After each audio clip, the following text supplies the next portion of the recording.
Welcome, where business buying banter meets no BS reality. Get ready to dive into the world of buying and selling businesses without the fluff and fancy jargon. Whether you're a seasoned business buying pro or a curious aspiring entrepreneur, this is where the real talk happens. Because in business, there's no room for sugarcoating. Let's get down to the brass tacks. Hello, Richard. How are you? Can't believe Thursday becomes Monday, becomes Thursday, become Monday. Here we are. Beautiful. Nice to see you. You too. Bring on more Thursdays. And welcome, ladies and gentlemen, from all the various platforms out there online. Let's just hope Facebook and LinkedIn, they don't shut down today. Right. Yeah, right. Good point. I'm still having trouble with the AT&T nonsense that went on 10 days ago. It's taken them this long to get my phone fixed. Can't get a text message. So technology is wonderful when it works. Yeah. When LinkedIn went down yesterday, Richard, I thought I was hacked. I really did. I thought, oh my God, what happened? So I was messaging everybody and it was worldwide. So rented platforms, rented space. Yes. So moral to the story is create your email list, ladies and gentlemen, and do something off the platform, right? Yeah, back it up. Well, thank you. If you're seeing us from Search Funder platform, from YouTube, from LinkedIn, Facebook, wherever you are, we're glad you're joining us. And we come here every Thursday, Richard Parker and I, to bring you some tips and tricks. And I could say the SHIT word, it would rhyme, but I don't want to be beeped out here, of everything business buying. So, anyways, today we got a special show, don't we? We have a guest this time, Richard. Yeah, it's great. We're very excited because this is something that you know, leveraging your 401k for an acquisition, and it's something that not many people know about, and probably an equal number of people who may know about it are not well informed about it, and all of the potential ways to utilize it. And so this is going to be incredibly helpful because getting money for down payments, financing, leveraging, etc., are always a challenge for a lot of buyers. So this is going to be great. Looking forward to it. I agree. And you nailed it right on the hammer, as always.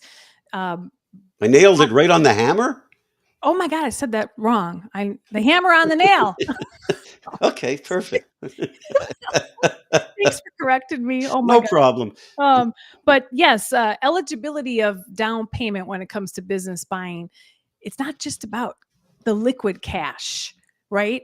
And I think too many people out there try to be the professional expert in other people's professional expert lanes, right? Did I say that correctly? Oh, that part you got spot on. Yes, absolutely. Good. You know, and as part of this challenge, and we know from previous shows and what have you, is one of the biggest hindrances people going into this process. They don't know what they don't know. And so the smarter ones find out and align themselves with good experts and believable parties. And the other ones just, you know, sputter along and never get to the finish line. So this will be a great help for people. Perfect. Awesome. Well, without further ado, let's introduce our guest and bring her into the room, Miss Susie Granger with Guidant Financial. Hey, Deb. Hey, Richard. So hello there. How you doing? Here. I'm well, thank you. Great. Are you wearing your Guidant T-shirt? I see. I'm a cheerleader for my company. You should be. On time to get here. I'm proud. Yeah, that's great. You should be. And, you know, I am not the Robs. Some people call it robes. Now, listen, Susie, Richard and I, last week's show, we were having discussions about tomato or tomato, wheelbarrow or wheelbarrow. Is it Robs or is it robes? It's Robs, just like robbing a bank. Thank you, Uncle Sam. What a great acronym. What does it stand for? It stands for rollover as business startup. Okay. Which is also misleading. We can use this structure to acquire an existing business, which is what most of my clients are doing. They're going to access retirement funds without tax or penalty and use that to leverage with, in most cases, an SBA loan to acquire an existing business. You can start a business with the ROBS. You can add funds to an existing business with the ROBS. But the most common day-to-day guy is acquiring a business. and going to leverage these funds with an SBA loan. Love Can, it. can you utilize this as an existing business owner to acquire another business? So my guy has a business and he wants to expand his existing business, or he wants to buy a completely different. Expand his business by making an acquisition. Yes, Okay, absolutely. perfect. Well, maybe tell us, Susie, what uses of the ROBS, which is basically your 401k, your IRAs that are sitting around for years, what uses for business purposes can be utilized, moving the money into the ROBS program? You're going to love this. Okay. You can use 100% of your available retirement funds as working capital in your business. Wow. Unreal. 100% of whatever your business needs, be it to pay the franchise fee, to pay the down payment on the loan, to purchase the equipment, the furnitures, the fixtures, to pay salaries, whatever it is.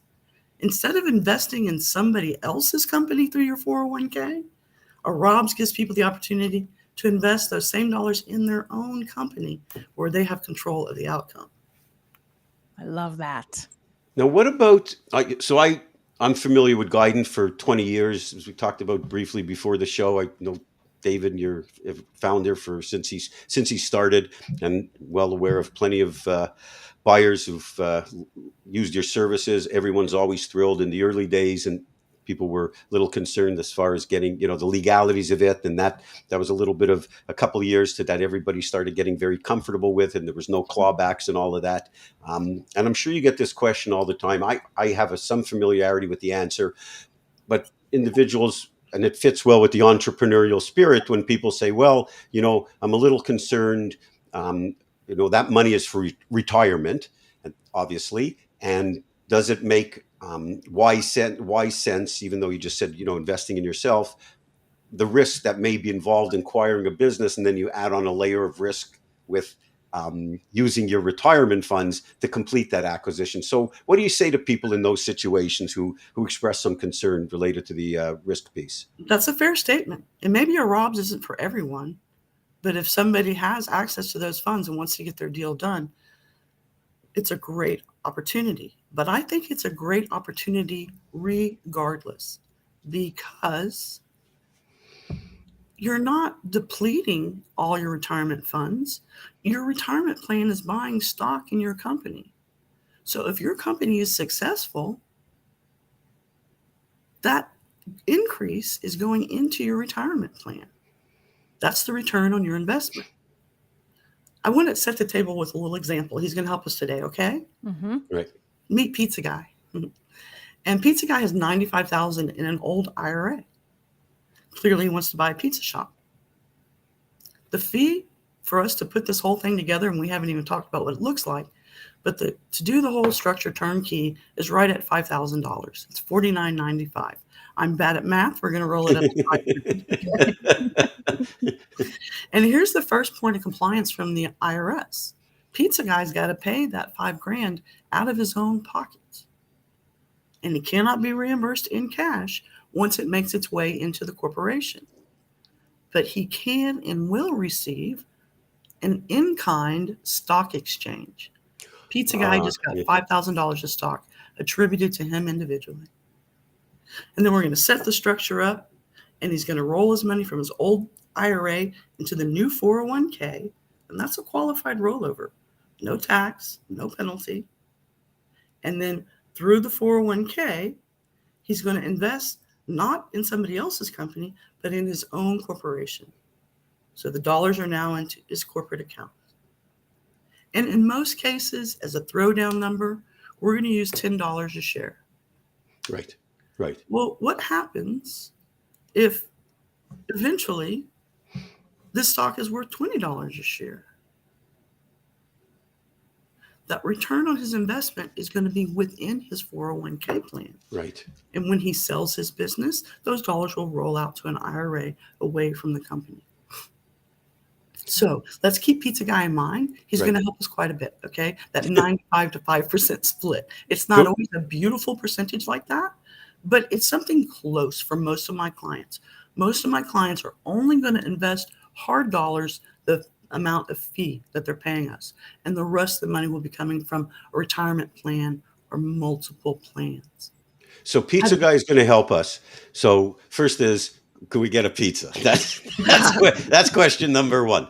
Question number two, for example, when people go down the SBA road, it's highly encouraged. Obviously, they should be pre-qualified. In other words, and they should do that really early in the process, so that they don't find out when it's way too late or they've engaged with a seller that they can't pre-qualify.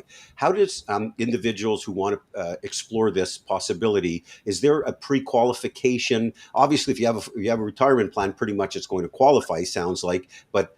Or is it that, or does someone have to go to a certain stage with you to find out if they pre-qualify before they spend $5,000? Or is like, hey, if you have a retirement plan, you pre-qualify, you can use this. Let's talk about that for a minute, okay? So just about any type of qualified plan, 401k, IRA, 403b, thrift saving plans, 457 plans, pensions, annuities, can be used in a ROBS. The things that cannot be used in a ROBS is a Roth IRA. Tax has already been prepaid, so there's no benefit. And the other thing is an inherited IRA. Can't use that in a ROBS. And if we're using 401k or anything that's attached to an employer, for the most part, it's got to be prior employer. Okay. So you've already been terminated from that position, or you're going to leave that job to purchase the business. So the funds have to be available, and we're looking for a minimum of $50,000. 50. Yes, sir. Below 50, this process doesn't make a good economic impact for my client. Okay, interesting. And one last question that Deb, you jump right in. I remember a number of years ago, you have to acquire or set up a C Corp. Is that still in place? It has to be done through a C Corp? Okay. Yes, that's right. And it has to do with the types of shareholders. Right. Yes. We need to support, right? We got to be selling qualifying employer security. That's what the 401k plan is buying. And so a C Corp is our only option there. When the tax law changed in 2018 and that corporate tax rate went to a flat 21%, much less pushback on a C Corp than I used to get. Right. Yeah. Awesome.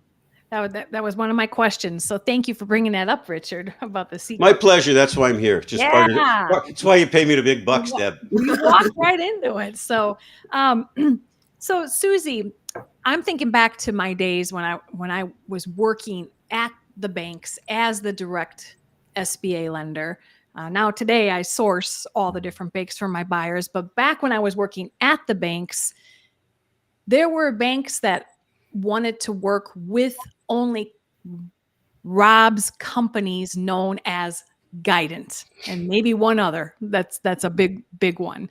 But there were a few small banks that had their own smaller Rob's providers. That's right. I've heard a lot, just like in any industry, there are a lot of representatives that say they know how to deliver a ROBS, just like other professionals say they know how to do an SBA loan, but they are not the expert. How do you get around that? I mean, it seems to me today, because I would talk to potential buyers, and I still do today, and they have who they believe is the provider they want to work with. That's a far distance from a big company known as Guidant Financial. And I hear a lot of horror stories that because there are so many IRS compliance annual audits that need to be done or handed into the IRS. And I'm not the expert there, but share with our listeners the importance of working with an experienced, credible ROBS provider like you with the big Guidant Financial name that's been around for decades. The why, because it's so critical to the future of Uncle Sam maybe wanting to do an audit, right? So let's hear about that. Absolutely. And thank you for the opportunity. Guidant Financial is the big dog in the space. We're the largest and have done more plans than any other. And I was surprised when I came here that we are indeed the most conservative provider. of this structure. And we have to be because we do so many. And maintaining compliance of these plans is such a critical piece that we're educating the client on that. We are constantly striving to make the client's experience and the steps they have to take annually to update, get their reporting and whatnot done easier and easier. We've integrated a lot of things. I'm really impressed with the way Guidant uses technology. But the main thing is we're going to do it correctly the first time.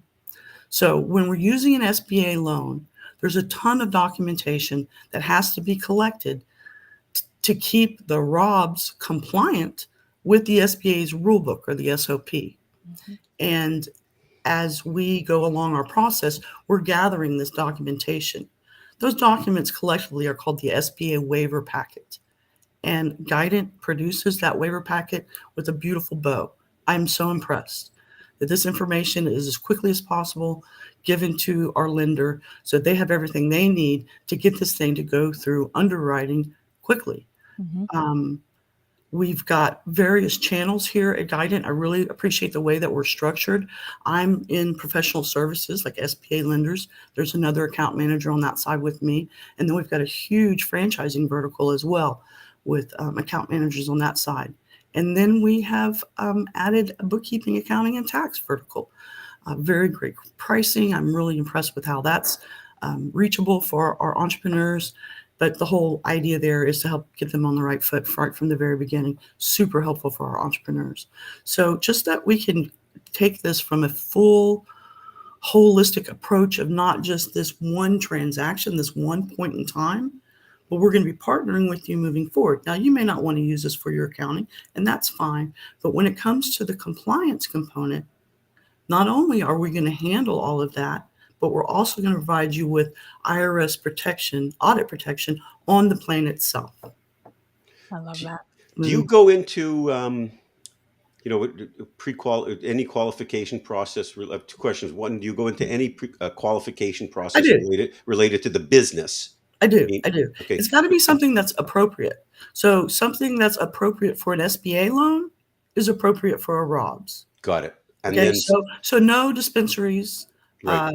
No strip clubs, sorry. No. I'm out. Okay. No churches, nothing that the SBA wouldn't do. Yeah. No churches? Mm-hmm. Okay. It's a nonprofit.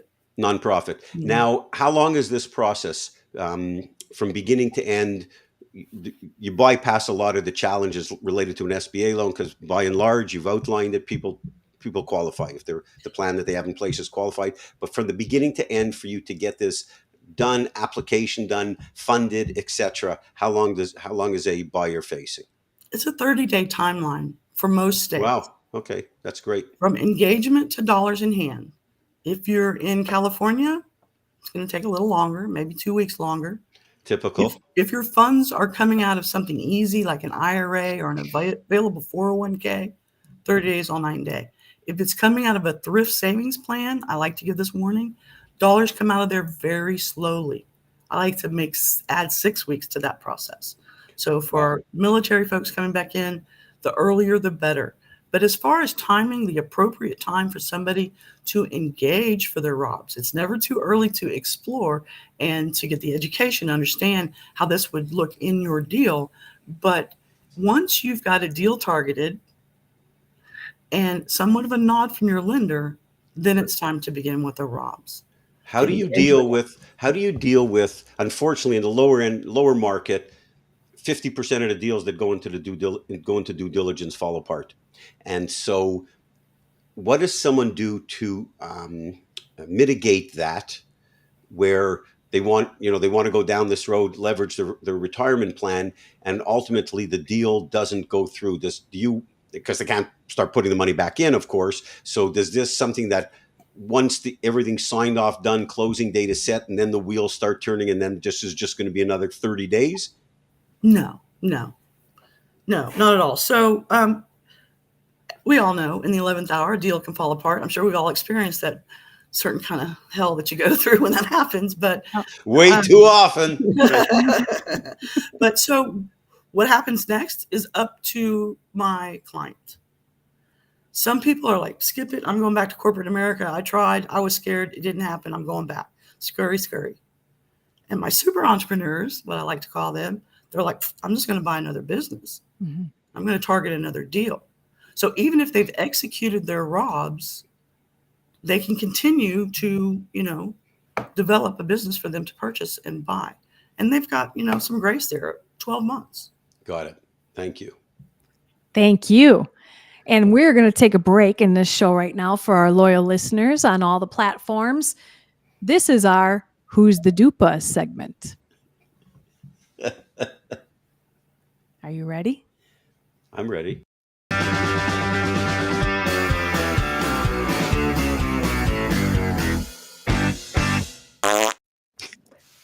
All right, here we go. I have a story here, and we will get back to Susie and the Robs, as in rob a bank is the right way to pronounce the acronym. But we will have in all of our future episodes a Who's the Dupa, Am I the Dupa segment, talking about small businesses in general. And I find stories, or we take stories that Richard, Susie, we've got stories, right? Both of you, we could tell you lots of stories. We got stories coming out of our stories. You got it, because that's where we learn. So listen up, listeners. Richard, Susie, I'm going to read this to you, and we're going to just collaborate afterwards. My grandfather's business, a family legacy, a small business, was near collapse when he retired due to health and financial struggles. Despite reluctance from my father, my siblings, and other relatives in the family, they doubted my efforts and they favored Grandpa selling the business that was struggling. He invested, the fella writing here his story, the son, he invested his retirement savings, go figure. He should have got a Rob's back then. Yeah, absolutely. Right? 1-800 call Susie. Right?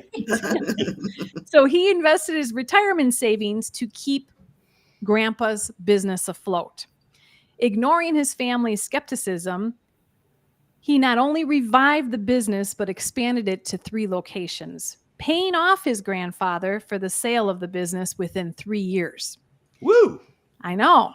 Now the business is successful. The business's growth changed his frugal lifestyle, because he was a penny pincher prior, probably why he had savings to help Grandpa during the tough times. So after years of modest living, he built a dream home, and he unveiled his home at a recent family gathering. Bad move. I know, he should have never done that. Surprised by our success, his relatives speculated on his earnings from Grandpa's now former small business, leading to demands for a share and or payout from family members of Grandpa's former business. He insisted that he took the risk to invest and turn around the business back in the day when no one else in the family would step up. He further explained his responsibilities of past and present are his immediate family and the continued success of what is now his business. This situation sparked backlash and accusations from my family of selfishness. Despite their criticism, he stood firm, valuing his efforts and the right to decide on his business's dividends. Who is the dupa in this situation? Easy. Layup. A gimme. Certainly not him. I know. It's like, it reminds me when these situations, very similar, because I've seen it repeatedly, where you go to family members to borrow money. And ultimately, so the ones that are willing to lend you money, if the business is successful, they want all the credit. And the ones that said they don't want to lend you money are the ones who, if the business doesn't go well, they're the ones who had said, I told you so, if it failed. And so it's very typical. They are entitled to less than zero. Actually, they're entitled to one thing, a good smack in the mouth, as far as I'm concerned. Really, they've done nothing. It's very easy to sit back as a Monday morning quarterback. I understand his family, but if I'm sitting in his shoes, his guilt level on a scale of 1 to 10 should be minus 20. And I would say a good smack in the dupa. That's what I would say, Richard. Is it a smack in the dupa or a kick in the dupa? Oh, man, a kick in the old dupa. Yeah, with a frozen boot, as my late father would say. Right. So Susie, tell us this, because I don't know how long ago this story was. How long has the Rob's program been in existence? 1974. what? Right? Ability to do a Robs has been I around wasn't even born then. 74. Yeah, right. Okay. Yeah, Okay. yeah, right. I wish. Yeah. Okay. No, it's the body of law that governs 401k plans that allow for Robs. And that body of law is the ERISA, Yeah. ERISA of 1974.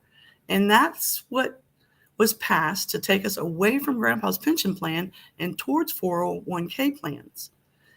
It was done to stimulate economy, so companies didn't have to save for people's pensions anymore. Put the hands of retirement savings in us, the employee, and not the employer. So there's a specific section of ERISA that allows you to, through your 401k, invest not only in publicly traded stock, which is what we all typically do, but also in privately held stock of an active business that you're an owner operator in.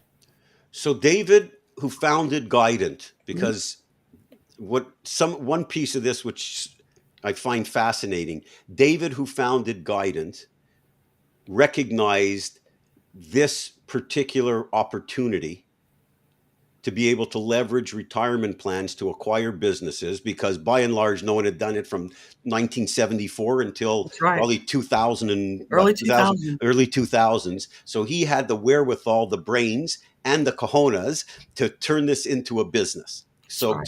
to me, there's two parts of this conversation. One, all the fabulous things that you can deliver to people through the programs that you have at Guidant.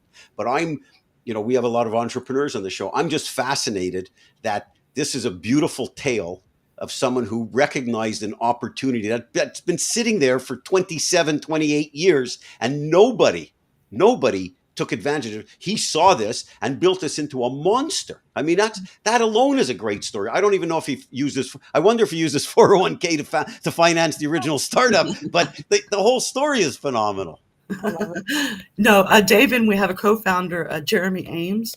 They started off with self-directed IRAs. Yeah, And I then remember grew that. it into what we do now, which is the Robs plans. And I'm just really happy to be a part of this team. It's a great group of people. It's a wonderful company to work for, and they've been very good to me, giving me all the opportunity to reach out to folks like we're doing today, which education is key surrounding Robs. People don't know about it.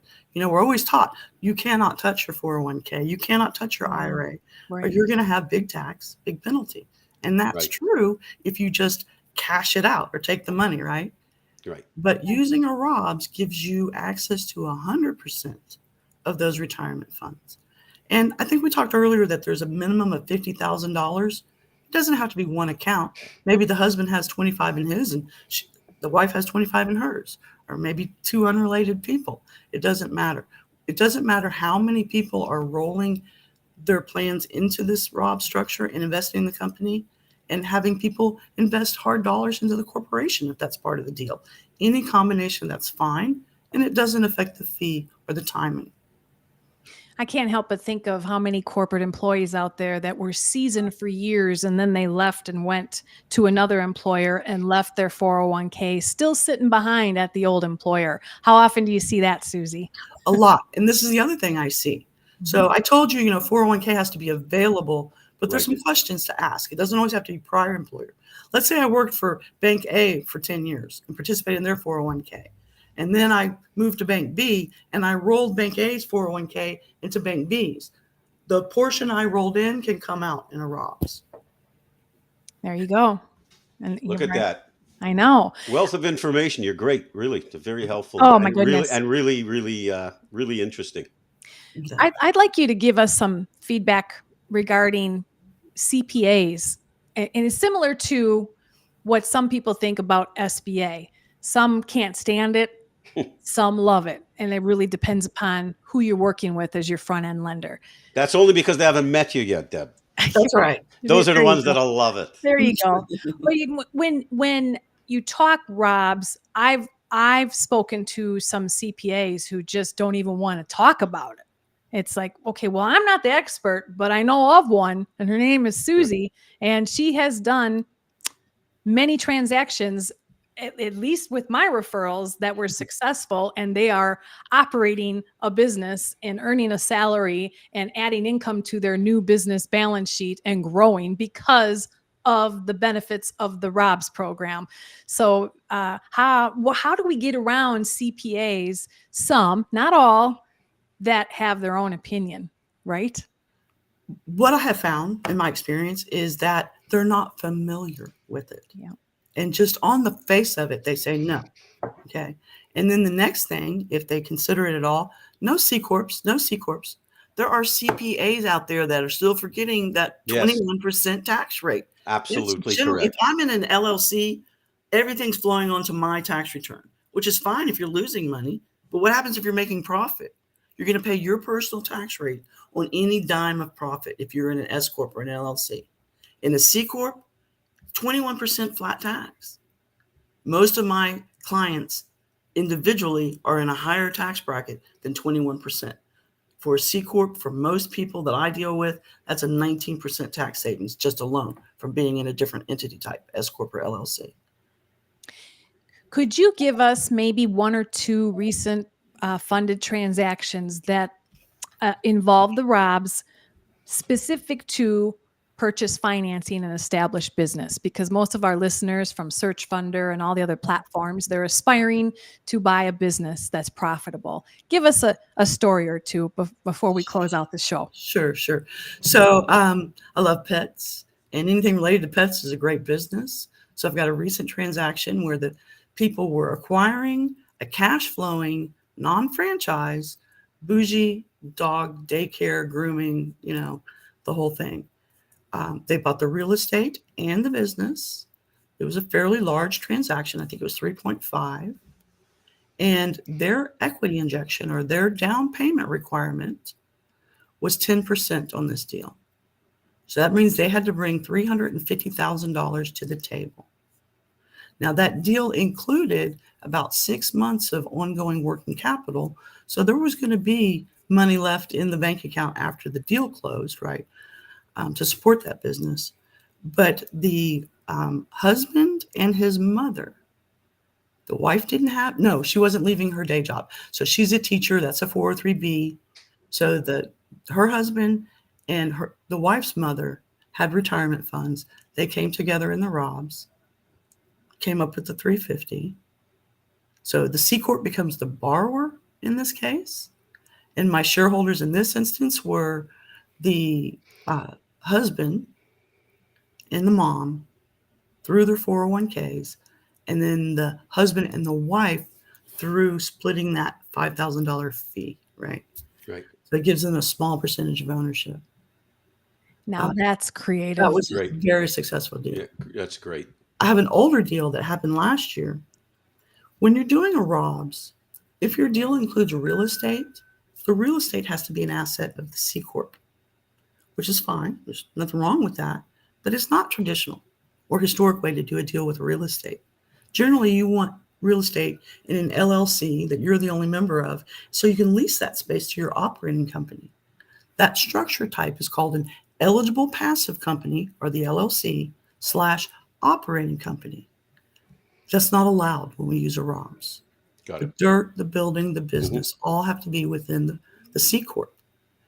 Well, I had a referral partner, a lender, call me and say, Susie, this guy did a ROBS in 2016, and his business is so successful. Now he wants to buy real estate and put a warehouse on it. Does he still have to keep it in the C Corp? I'm like, yep, as long as it's still, the 401k is still a shareholder in that business, we've got to keep the real estate in the C Corp. He said, what do we do? How can we get it out?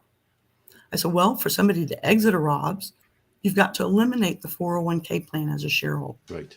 And most of my clients will use post-tax dollars. So he's run his business, he's estimated his taxes, what's left over he can put up into the plan for his own future retirement benefit, and that retires those shares down into corporate treasury.